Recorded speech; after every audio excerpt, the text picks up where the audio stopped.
نضمد جراح جسدنا عندما نصاب بأذى، وننتظر أياما معدودة للتعافي من الجرح.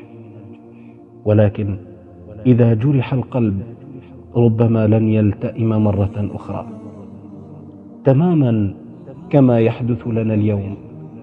ناهيك عن دموع الرجال، فهو أشد وقعا من جرح القلب. وامرأة لا حيلة لها ولا قوة تصرخ وتقول: أما يوجد فيكم رجل رشيد يقودنا إلى بر الأمان؟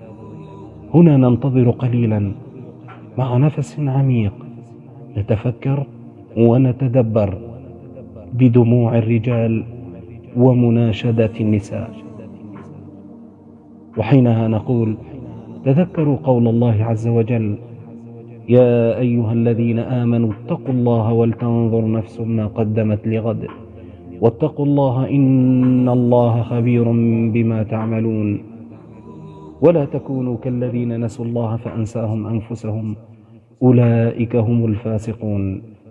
وقوله تعالى: إن الله لا يغير ما بقوم حتى يغيروا ما بأنفسهم وإذا أراد الله بقوم سوءا فلا مرد له وما لهم من دونه من وال.